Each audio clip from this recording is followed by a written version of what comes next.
Today we are going to focus on self-talk. I know you're probably thinking, what is self-talk exactly? Well, it's essentially when you engage in inner dialogue with yourself. This dialogue can be spoken out loud, such as a mumble, or as most would assume, in your head as a thought. Self-talk is the key to cognitive control, and the content of an individual's self-talk varies from person to person and from situation to situation. It can come in the form of instructions to oneself, reinforcements, or as interpretations of thoughts, feelings, and actions.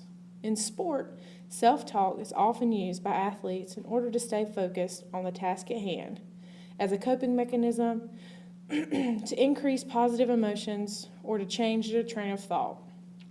However, self-talk becomes a liability when it is negative, distracting, or at a frequency that hinders performance. Studies have shown that negative self-talk has been linked to a poor performance and that positive self-talk has been linked to improved performance. Coaches can also have an effect on athletes' self-talk, whereas athletes in a more supportive environment show to have more positive self-talk, and those in an unsupportive environment are linked to negative self-talk.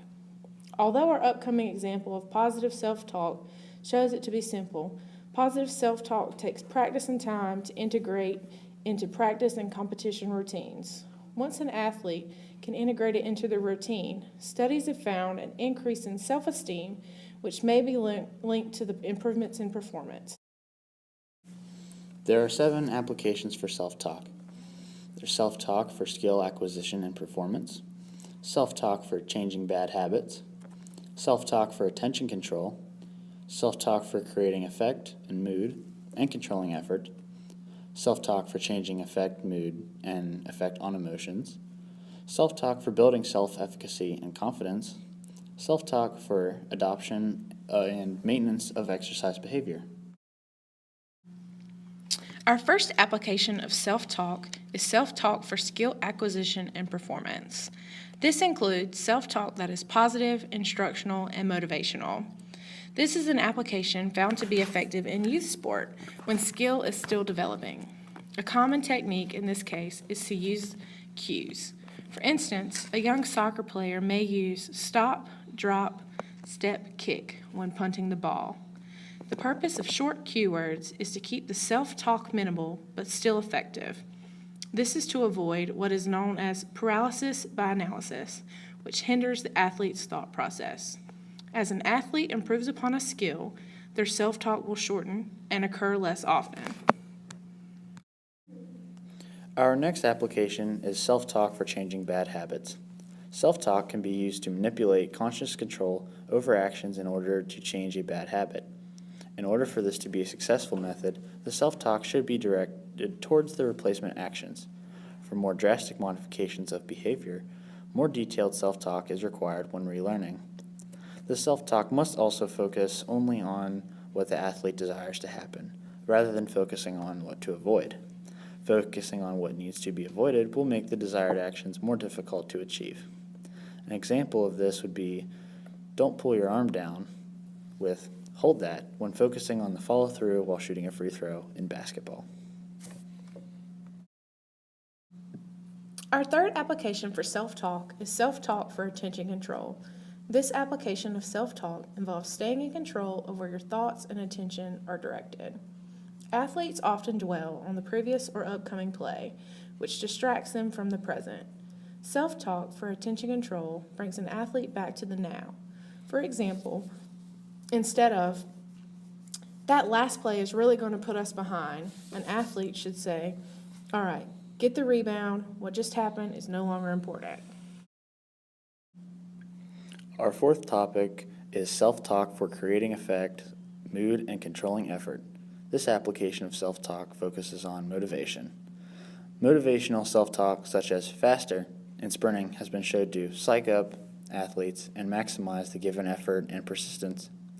This type of self-talk helps produce a mood state that is favorable for higher levels of performance than without. Keywords such as pace have been linked to controlling the given effort when needed. Runners often use these types of phrases to stay focused, but also to avoid fatigue, leading to improved performance. Our fifth self-talk application is self-talk for changing affect, mood, and the effects of emotions. Similar to our last technique, an athlete can use self-talk to alter their mood. Experimental data has shown that motivational self-talk can help reduce anxiety as well as alter the anxiety in order for the athletes to harness it as a facilitator of performance rather than a debilitator. Our sixth application for self-talk is building self-efficacy and confidence. The main concept surrounding this application is that self-efficacy is influenced through verbal persuasion. A study on elite, college, and national team coaches concluded that positive self-talk was among the leading ways that their athletes develop self-efficacy, along with practice and confidence modeling by coaches. This model has also been shown to increase self-confidence in the same manner. Our final application for self-talk is for adoption and maintenance of exercise behavior. In this case, self-talk is used in order to boost self-efficacy, which is the main predictor of exercise adherence. Positive self-talk has been seen to increase an athlete's confidence in their exercise activity or sport, which in turn increases their commitment to the activity, while the opposite has been seen with negative self-talk. Now that we have discussed the various applications of self-talk, we would like to present a video that demonstrates the effects of positive self-talk.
Are you okay?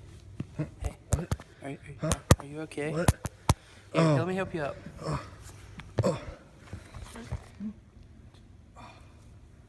Who are you? I'm Charlie. I'm a mental skills coach. What are you doing here? I'm here to help you. You probably, you need help. Lots of it. Yeah, I guess I do. Anything will help at this point. So, what you're going to do is we're going to take a look at this video. You have that a I video may of or me? may not have had of you. You have a video of me? Yeah, don't worry How about do you have that? Don't worry, all right? We're just going to watch it, all right? Notice you've had some negative skills, negative thoughts here with your performance. So we're going to fix that. You ever heard of mental skills technique called positive self-talk? Positive self-talk. Not really. I've never really heard of that. Well, that's why we're watching the video. Oh, okay. All right, so we're going to break this down using the A, B, C's of self-talk.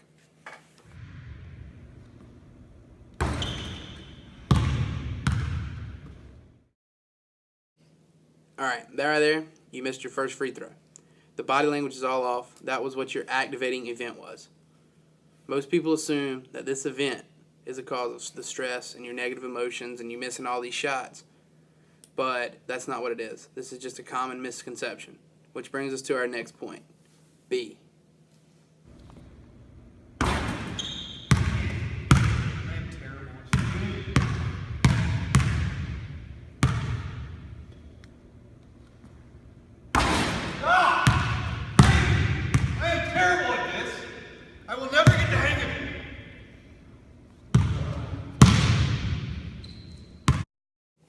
B is for your beliefs.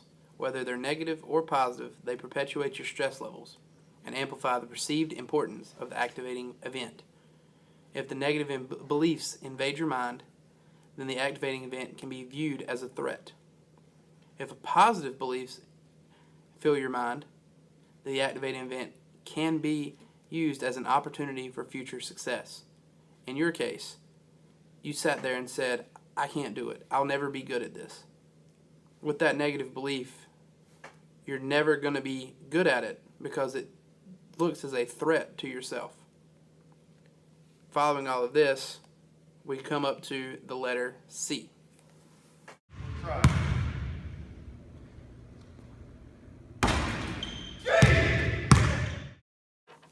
The letter C stands for consequences. Essentially, if you continue to have negative thoughts and feelings, negative consequences may follow. But on the flip side, if you have positive thoughts and positive feelings, positive consequences may follow. As you probably remember what happened after just a little bit of that clip, you're here now. You knocked yourself out cold, so negative thoughts are not really your thing. For you, this is the game plan. Our main goal is to alter your negative thoughts about your performances. So it's an X. Okay. The question you should ask yourself in regards to those thoughts is, are they realistic, objective, and accurate? Oh, R-O-A. okay. Once you ask yourself these questions, it's time to reframe your perspective. We're not going to have this, I can't do it anymore. It's going to be, I can do this. I'm better than this. I've been practicing this. Okay. Take your negative thoughts, counter them with a believable positive statement. Now, when performing positive self-talk will help you overcome the negative emotions. All of this, I can't do it. That may be tied with your activating event. That first missed shot you had, you lost it. Okay. As a result, your outcome may change. So, I'd like that. That'd be good. let's definitely, you want to go try that again? Yeah, let's do it.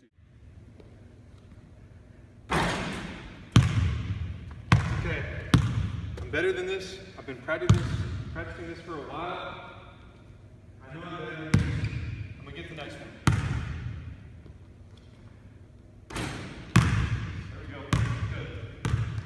Next shot. There we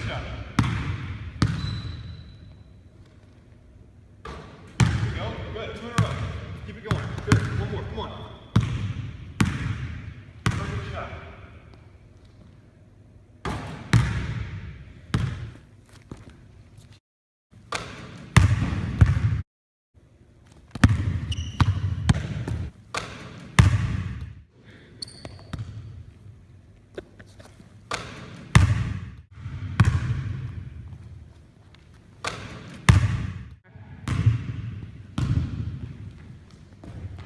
How's it going?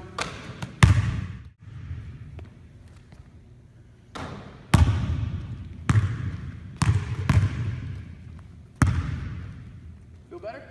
Yeah, it was much better. I shot so much better that time around. Even when I missed my first one, I came back and hit 3 in a row. Hey, it makes it better when you don't think you suck, because you don't suck. You're a good ball player. Keep it up, man. That makes sense. Keep it up. Thanks, Coach. All right. So the example you just watched highlighted the self-talk technique of changing negative thoughts to positive thoughts. However, this is not the only self-talk technique. We are going to highlight just a few more for you. The first technique we're going to talk about is thought stoppage. Thought stoppage involves eliminating counterproductive thoughts.